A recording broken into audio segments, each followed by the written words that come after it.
The message came at 0300 hours, when the stars outside Admiral Una Park's window were cold and silent. She had been sleeping poorly for weeks, and when the alarm pulled her from her dreams, she already knew something terrible had happened. She could feel it in her bones. She walked to the bridge of the UES Eternal Dawn in her uniform, her black hair tied back tight. The crew stood at attention, but their faces told her everything. Some of the younger officers had tears in their eyes. Others looked angry. All of them looked afraid, Report Una said. Her voice was calm. It had to be calm. Commander Jisoo Han stepped forward. Her hands were shaking as she held the datapad. Admiral, we have confirmed reports from New Busan. The Valari attacked 6 hours ago. They used plasma bombardment from orbit. The planetary shields failed within the first hour. Una felt her heart stop. New Busan was an agricultural world. It had no military bases. It had no weapons factories. It had only farms and families and children playing in green fields under a yellow sun. Casualties? She asked. Jisoo could not meet her eyes. 2.3 million confirmed dead, Admiral. We are still receiving distress signals, but the Valari ships are destroying rescue vessels as they arrive. They are not taking prisoners. Una gripped the railing in front of her. Her knuckles turned white. 2.3 million people. Farmers, teachers, doctors, children, who had never held a weapon in their lives, and somewhere in that number was her younger brother. Junho, he had moved to New Busan 3 years ago to start a flower farm. He had sent her pictures last month of his first harvest. Pink and white flowers stretching across rolling hills. He had looked so happy. Admiral, Jisoo said softly. Your brother? I know, Una said. She did not let her voice break. She could not. Not here. Not now. Continue monitoring the situation. I want all data sent to Earth Command immediately. She turned and walked off the bridge. She made it to her quarters before the tears came. She sat on the edge of her bed and cried silently, her shoulders shaking. She cried for Junho. She cried for the millions of souls who had died screaming as fire fell from the sky. She cried for 30 years of war that had taken so much from humanity. But when the tears stopped, something else remained. Something cold and hard and sharp as a knife. The Valari had made a mistake. They had finally pushed humanity too far. 3 days later, the United Earth Council gathered in Geneva. The Great Hall was full of representatives from every human colony. Some had traveled for days through dangerous space to be here. All of them wore black. Ambassador Do Yong Kong stood at the central podium. He was a tall man with gray hair and kind eyes, but today those eyes held no kindness. He had spent 20 years trying to negotiate peace with the Valari. 20 years of meetings and treaties and broken promises. 20 years of watching humans die while the galaxy did nothing. The Valari Empire has rejected every attempt at peace, Do-Yon said. His voice echoed through the silent hall. They do not see us as equals. They do not see us as enemies. They see us as prey, animals to be hunted for sport, resources to be harvested. He paused and looked at the faces around him. Old men and young women, soldiers and scientists, all of them united by grief and anger. New Busan was not a military target. It was a message. The Valari are telling us that they can kill us whenever they want, wherever they want, and there is nothing we can do to stop them. Defense Minister Hannah Cho rose from her seat. She was a small woman with short gray hair and a scar across her left cheek from a battle long ago. They are wrong, she said. They have always been wrong about us. She walked to the podium and activated a holographic display. A massive structure appeared in the air above the council. It was a ship unlike any humanity had ever built, sleek and dark and covered in weapons that glowed with blue light. This is Project Horizon, Hannah said. For 20 years, we have been preparing for this moment. We have studied the Valari. We have learned their weaknesses. We have built weapons they cannot defend against. Murmurs spread through the hall. Project Horizon was a legend, a rumor. Most people thought it was just a story to give colonists hope. This is not a story, Hannah continued. We have 800 warships hidden across human space. We have soldiers trained specifically to fight Valari ground forces. We have cracked their shield technology and their communication codes. She turned off the display and faced the council. The question before us today is simple. Do we continue to hide and hope the Valari grow tired of killing us? Or do we finally fight back? The vote was unanimous. 1 week later, Captain Minho Lee arrived on Earth. He was a quiet man with a young face and old eyes. He had been fighting the Valari since he was 18 years old. He had lost friends, ships, and pieces of himself that would never grow back. Admiral Una Park met him in a small room deep beneath the council building. Maps covered the walls. Data screens glowed with information. You know why you were here? Una said. Minho nodded. The Black Tide Squadron is ready, Admiral. We have been ready for years. Una looked at him for a long moment. She saw the same cold fire in his eyes that burned in her own heart. We are going to send a message to the Valari, she said. One final warning. If they do not accept our terms, we will show them what humanity is truly capable of. And if they laugh at us? Minho asked. They always laugh at us, Una smiled, but there was no warmth in it. Then we will make sure they never laugh again. Outside the window, the sun was setting over Geneva. The sky burned red and orange like the surface of New Busan in its final hours. Somewhere out there, among the stars, the Valari were celebrating their victory. They did not know that their victory was the beginning of their end. Humanity had drawn a line, and God help anyone who crossed it. The diplomatic vessel Quiet Wind was small and white and carried no weapons. It flew through Valari space under a flag of peace, broadcasting its intentions on all channels. Ambassador Do Young Kong stood at the front window and watched the stars pass by. He had been an ambassador for 30 years. He had negotiated with pirates and warlords and species that ate their enemies alive. But he had never been afraid like he was now. Not because he might die. He had accepted that possibility long ago. He was afraid because he knew what would happen if he failed. The Valari. Homeworld appeared on the sensors 3 days into the journey.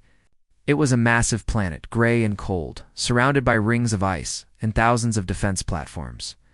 Ships moved around it like insects around a hive. Doyan counted at least 200 warships just in the visible area. Ambassador, the pilot said. Her name was Soyan, and she was young enough to be his daughter.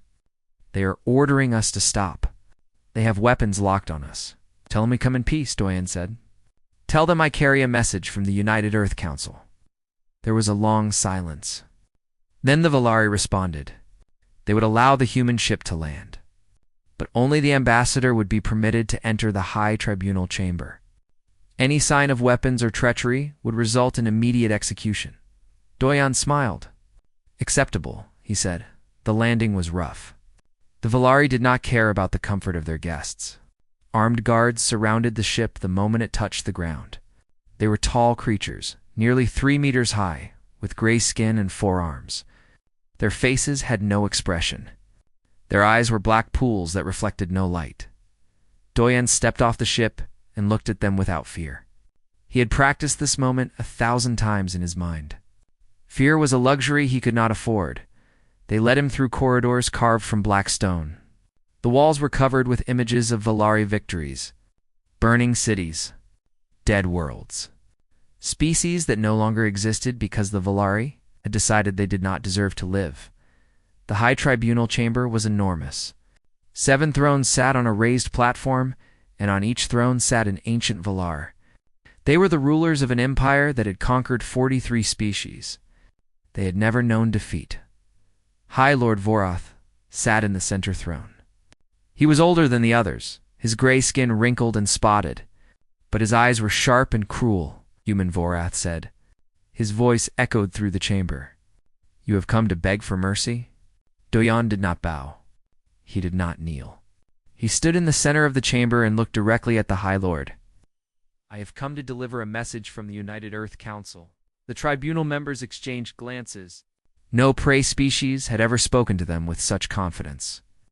Speak then, Vorath said. Amuse us with your words. Doyan reached into his pocket and pulled out a small data crystal. He held it up so the tribunal could see it. 30 days, he said. You have 30 days to cease all attacks on human worlds. You will withdraw from all territory you have taken from us. You will pay reparations for the civilians you have murdered. Silence filled the chamber. Then Vorath began to laugh. The other tribunal members joined him. The sound was harsh and cold, like metal scraping against stone. Reparations? Vorath said between laughs. You come to our homeworld and demand reparations? Do you know how many species have stood where you stand? Do you know what happened to them? I know, Doyon said. His voice did not waver. I have studied your history. You have destroyed 43 civilizations. You have enslaved billions. You believe you are gods. He took a step forward. The guards raised their weapons, but Vorath waved them back. He was curious now. He wanted to see what this small human would do. But you made a mistake, Doyon continued. You attacked humanity, and humanity is different. Different. Vorath leaned forward on his throne. Every species believes they are different. Every species believes they are special. They are always wrong. Doyon smiled. It was a cold smile, the kind of smile a predator makes before it strikes. We do not forget, he said. We do not forgive. And we have spent 30 years learning exactly how to kill you. He tossed the data crystal onto the floor in front of the tribunal. It rolled to a stop at the base of Vorath's throne. What is this? Vorath asked. Proof, Doyon said. Open it. One of the guards picked up the crystal and inserted it into a reader. A holographic display appeared in the air above the tribunal. Technical diagrams, mathematical formulas, detailed schematics of Volari shield generators. The laughter stopped. You recognize these, don't you? Doyon said. These are the complete specifications of your shield technology. Every frequency, every weakness, every way to break through them. Vorath's face had changed. The amusement was gone. In its place was something the High Lord had not felt in centuries. Uncertainty. We have been watching you, Doyon continued. We have been learning. You thought we were prey, running and hiding while you hunted us. But we were not running. We were preparing. He turned and began walking toward the exit. The guards moved to stop him, but Vorath raised a hand. 30 days, Doyon said without looking back. Accept our terms or learn what happens when you make humanity angry. He stopped at the door and turned one last time. You have conquered 43 species. You have never lost a war, but you have never fought us. Not really. Not when we were ready. He pointed at the technical diagram still floating above the tribunal. That is what we learned in 30 years of running. Imagine what we've built in 30 years of preparing. Then he walked out of the chamber and left the Volari in silence. The flight back to human space took for days. Doyon spent most of it staring out the window at the stars. Soyen brought him food and water, but he barely touched them. Ambassador, she said on the third day. Do you think they will accept? Doyon was quiet for a long moment. No, he finally said. They are too proud. They have never surrendered to anyone. They will not start now. Then why did we come? Doyon looked at her. She was so young. She had grown up in a galaxy where humanity was weak and afraid. She had never known anything else, because we had to give them a choice, he said. Because when the history books are written, I want them to say that humanity tried peace first. I want them to say that we gave the Volari every chance to stop.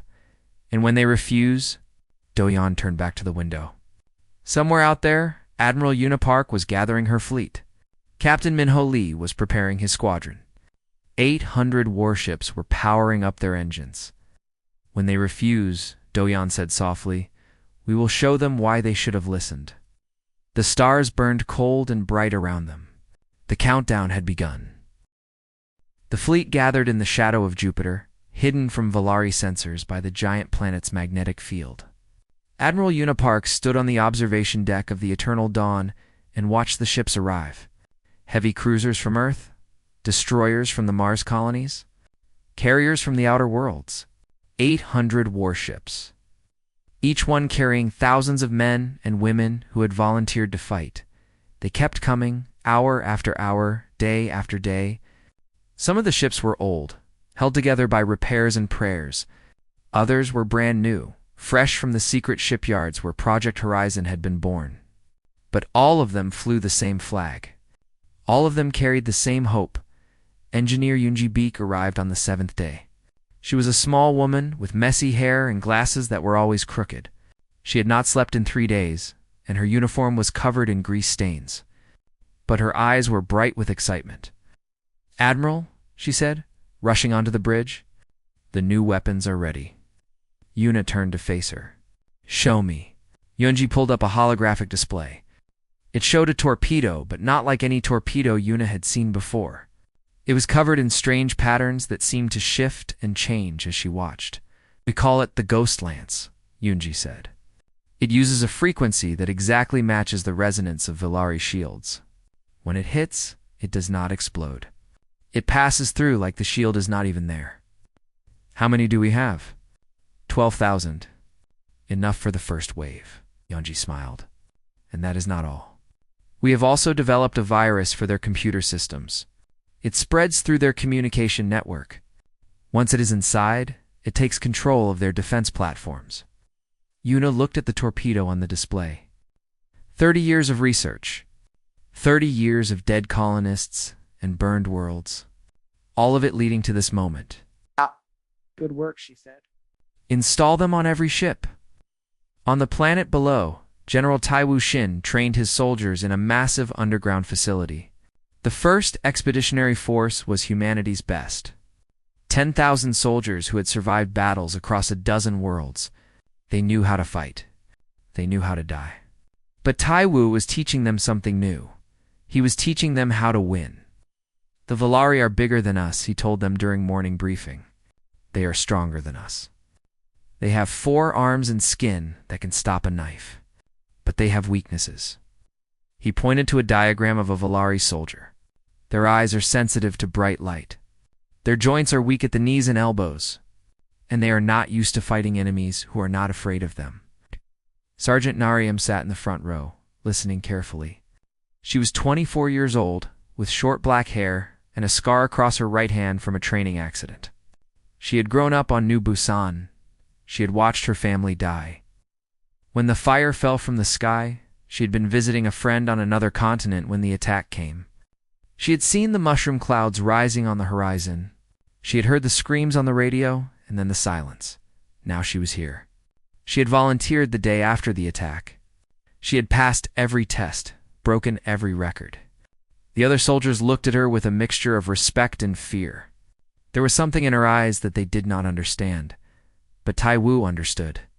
He had seen that look before, in the mirror, after the Villari had killed his wife and son 15 years ago.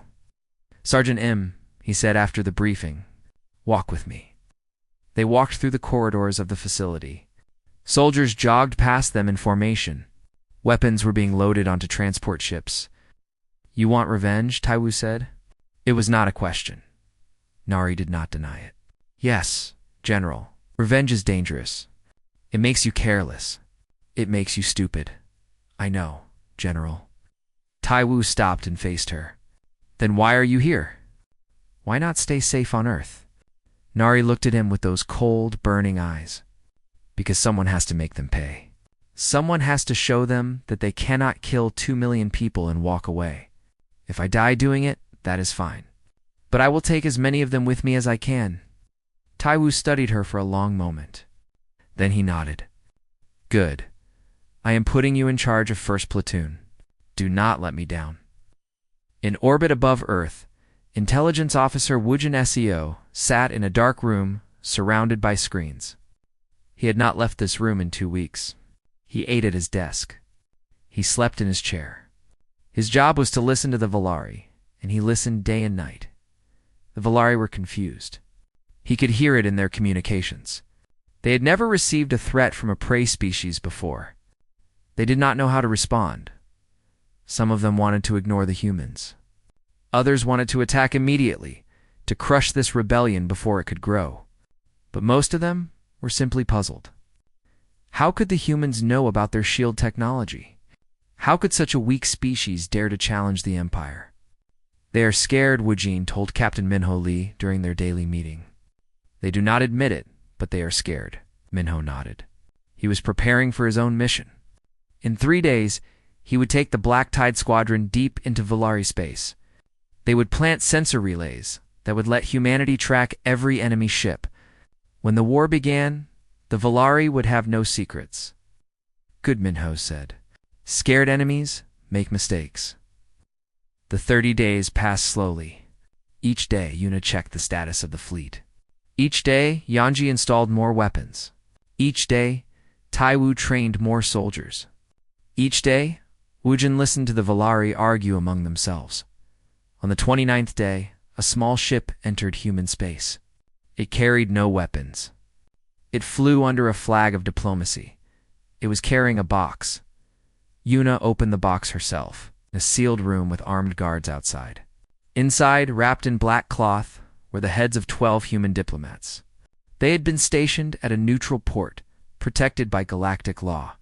The Volari had killed them anyway. There was a note with the heads. It said one word: no. Yuna stared at the note for a long time. Then she walked to the bridge of her ship and opened a channel to the entire fleet. All ships, she said. This is Admiral Park. The Volari have given their answer. Prepare for war. 800 ships powered up their engines. Weapon systems came online. Soldiers checked their gear one final time. In the training facility on Earth, Narium loaded her rifle and thought of pink and white flowers burning under a red sky in his dark room. Wujin Seo tracked the positions of every Volari ship in the depths of space. Minho Lee and his squadron finished planting their last sensor relay, and on the bridge of the Eternal Dawn, Yuna Park looked at the stars and made a silent promise to her brother. We will make them pay. Junho, I swear it, the war was about to begin. The attack began at dawn across 17 star systems. The Volari had no warning. Their sensor networks went dark. Their communication channels filled with static. And then the human ships came out of nowhere, weapons blazing with blue fire. Admiral Yuna Park led the main assault on Korath Prime, the largest Volari shipyard in the Empire. 300 enemy warships guarded it, along with dozens of defense platforms bristling with weapons. The Volari commanders were confident. They had crushed larger fleets before. They had never fought humans like this. Fire Ghost lances, Yuna ordered. The torpedoes streaked across the darkness of space. The Volari raised their shields, the same shields that had protected them for 10,000 years. The torpedoes hit the shields and passed through them like light through glass. The first wave destroyed 40 Volari ships in less than a minute. The Volari commanders panicked. They screamed orders into their communication systems, but no one could hear them. Captain Minho Lee had already destroyed the relay stations. Each Volari fleet was alone, blind, and afraid. All the ships. Advance, Yuna said. Her voice was calm, almost gentle. Show them no mercy. They showed us none. The battle lasted 6 hours. The Volari fought hard. They always fought hard. But they were fighting an enemy they did not understand. Humans did not just attack with weapons. They attacked with strategy, with coordination, with decades of planning and rage compressed into a single devastating strike. By the end, the shipyard was burning. 260 Volari warships were drifting wreckage. The rest had fled into deep space, their shields useless. Their commanders dead or dying. Yuna stood on the bridge and watched the fires burn. She felt nothing. Not satisfaction. Not joy. Just a cold, empty determination to keep going until it was finished. Admiral Commander Ji Su-han said, Reports are coming in from all sectors. We have won every engagement. Casualties? 37 ships destroyed. 12,000 dead. 12,000. Yuna closed her eyes. 12,000 families who would receive messages of condolence. 12,000 empty seats at dinner tables. 12,000 reasons to keep fighting until the Volari could never hurt anyone again. Continue the advance, she said. We are not done yet. On the Volari colony world of Tharsis IV, General Tai Wuxin led the first expeditionary force into battle. They dropped from the sky in armored shuttles, landing in the middle of the capital city while Volari soldiers scrambled to respond. The fighting was brutal. Valari soldiers were twice the size of humans, with 4 arms and thick gray skin. But Taiwu's soldiers had trained for this. They used bright flash grenades to blind the enemy. They aimed for the weak joints. They fought in pairs and groups, covering each other, moving like a single organism. Sergeant Narration was everywhere. She led her platoon through the streets, clearing building after building. She shot a Valari commander who tried to rally his troops. She dragged a wounded soldier to safety while plasma bolts burned the air around her. But they were not here to conquer. They were here to liberate. Deep beneath the city was a prison complex. Inside it were thousands of Morith, a species the Valari had enslaved centuries ago. They had been broken, tortured, forced to serve their masters. Most of them had forgotten what freedom felt like. Nari's platoon reached the prison as the sun was setting. The guards were dead. The doors were sealed with heavy locks that would take hours to cut through. "We do not have ours," Nari said. She looked at her soldiers. Ideas. A young private named Jiwan stepped forward. He was carrying a bag of explosives. "I can blow the doors, Sergeant, but we will need to get everyone back."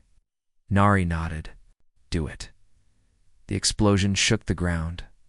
Dust and smoke filled the air, and when it cleared, the doors were open. The Morith came out slowly, blinking in the light. They were small creatures, barely reaching Nari's shoulder, with blue skin and large dark eyes. They looked at the human soldiers with confusion. No one had ever come to save them before.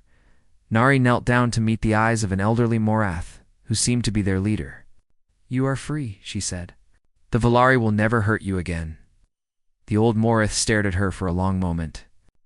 Then tears began to flow down his face. He reached out and touched Nari's hand, as if making sure she was real. "Thank you," he whispered. "Thank you, thank you, thank you." More Morith emerged from the prison. Hundreds of them. Then thousands. They had been slaves for so long that many of them had forgotten their own names. But they remembered one thing. They remembered where the Valari homeworld was located. That information was the most valuable intelligence humanity had ever received in deep space. The Valari High Lord Varath was receiving reports from across his empire. Every one was worse than the last. Shipyards burning. Fleets destroyed. Colony worlds falling to human ground forces. "Possible," he said, again and again. "This is impossible," but it was happening. The empire that had never known defeat was crumbling, and Varath did not know how to stop it. He ordered a counterattack. Every ship that could still fly was recalled to defend the core systems. The Valari still outnumbered humanity 3-1. If they could gather their forces, they could overwhelm the humans with sheer numbers. But engineer. Yanji Beak had one more surprise. The virus she had designed was already spreading through Valari computer systems. It was hidden in the communication signals, invisible until it was too late. And when Varath gave the order for all ships to gather, the virus activated. Defense platforms turned on their own ships. Navigation systems sent fleets into asteroid fields. Weapon systems locked and refused to fire. The Valari were being destroyed by their own technology. Captain Minho Lee watched it happen from the bridge of his ship. He had been fighting the Valari for 20 years. He had lost friends and brothers and pieces of his soul, and now, finally, he was watching them fall. "It is beautiful," he said quietly. His second in command, a woman named Sira, looked at him with concern. "Beautiful, Captain?" Minho shook his head. "Not the killing. Never the killing. But the justice? After everything they did to us, they are finally learning what it feels like to be helpless." Ow. The battle raged for 3 more days. Human forces pushed deeper and deeper into Valari space. Worlds that had belonged to the Empire for millennia fell one after another. Slave species rose up against their masters. Ancient alliances crumbled like sandcastles in a tide. And through it all, Admiral Unipark kept moving forward. She did not celebrate the victories. She did not mourn the losses.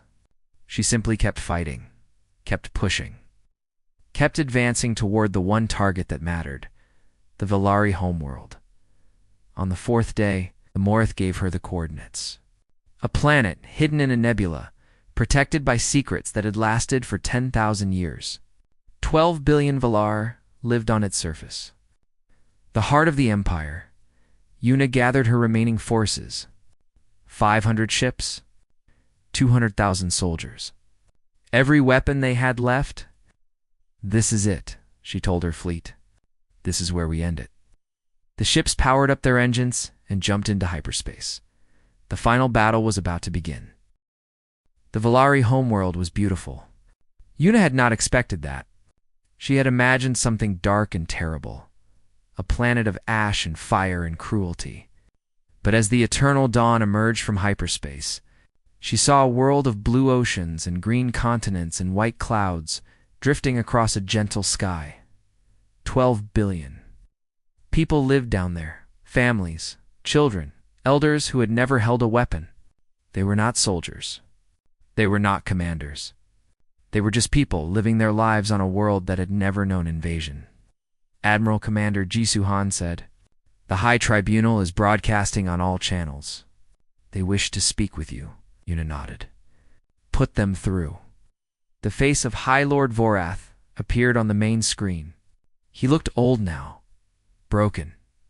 The arrogance was gone from his eyes. In its place was something Yuna had never expected to see: fear. "Admiral Park," Vorath said. His voice was hoarse. "We surrender unconditionally. We accept all your terms. Please, I am begging you, do not destroy our homeworld." Yuna stared at him. This was the being who had ordered the attack on New Busan. This was the leader of an empire that had murdered billions. And now he was begging for mercy. "You killed my brother," she said. Her voice was cold. "You killed 2.3 million people on a world that had no military value. You sent us the heads of our diplomats as a joke. I know." Vorath lowered his head. "I know what we did, and I know that we deserve whatever punishment you choose. But the people below, the children, the families, they had no part in those decisions. Please, if you must have revenge, take it on me. Take it on the tribunal. But spare our people." Transmission ended. Yuna stood in silence, staring at the planet below. Around her, the bridge crew waited. No one spoke. No one moved. She thought of Junho, his flower farm, his smile in the pictures he sent her. She thought of New Busan burning. She thought of 30 years of war and death and grief. She had the power to end the Valari forever. One order, one word, and 12 billion people would die. The empire that had terrorized humanity for 3 decades would cease to exist. It would be so easy. It would be so satisfying. But would it be right? Admiral. Ambassador Doyon Kong had arrived on the bridge. His hair was messy from sleep, and his uniform was wrinkled. But his eyes were clear and sharp. "I heard the broadcast. We need to talk." Yuna turned to face him. "I know what you are going to say, do you?" Doyon stepped closer. "I am going to say that we are not them. We are not monsters. If we destroy this planet, we become exactly what we have been fighting against. And if we do not..." Yuna gestured at the planet below. "What happens in 50 years? 100 years? They rebuild. They remember. And they come for us again. Our grandchildren will fight the same war we fought." Captain Minho Lee entered the bridge. He had been wounded in the final battle, his arm wrapped in bandages. But he had refused to stay in the medical bay. "The ambassador is wrong," he said. "The Valari have never forgiven. They have never forgotten. If we let them survive, they will spend every moment planning their revenge." "Is that what we want to be?" Doyen asked. "A species that commits genocide because we are afraid of what might happen someday." "I want to be a species that survives," Minho said. Yuna raised her hand. Both men fell silent. She walked to the window and looked down at the planet. Blue oceans, green countenance, children playing in parks she could not see but knew were there. 30 years, she said quietly. 30 years of running. 30 years of dying. 30 years of watching the people we love turn to ash. She paused. "And now we have the power to make them feel what we felt." She turned to face her crew. Jisoo Do-yoon, Minho, all of them watching her, waiting for her decision. I joined the fleet because I wanted to protect people, Yuna said. I became an admiral because I wanted to end this war. And now I have to decide what kind of ending I want. She thought of her brother. Not the last time she saw him, but the first time.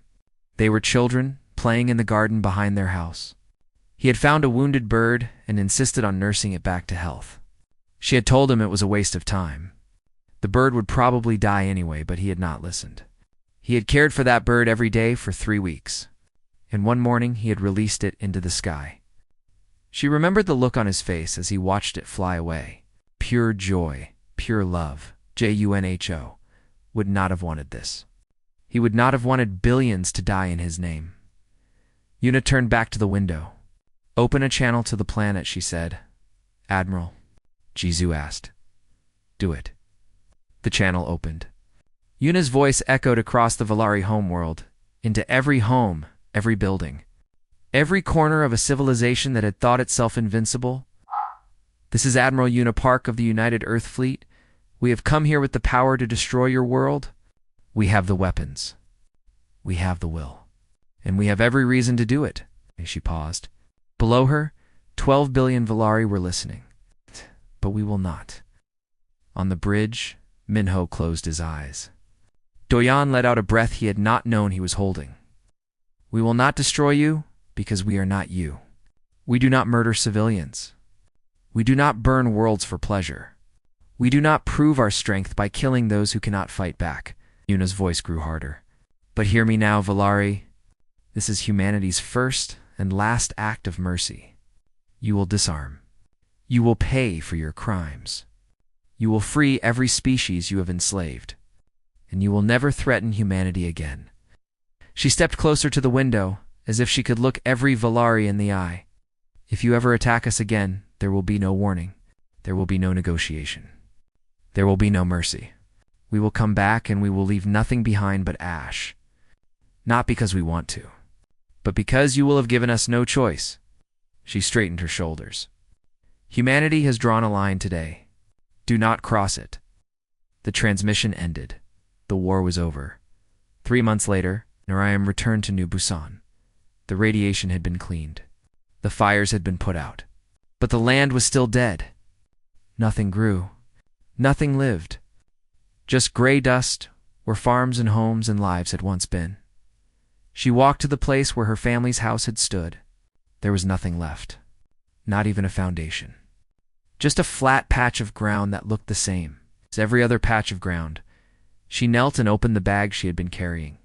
Inside was a small tree, barely more than a sapling, with green leaves and thin branches. She dug a hole in the dead earth.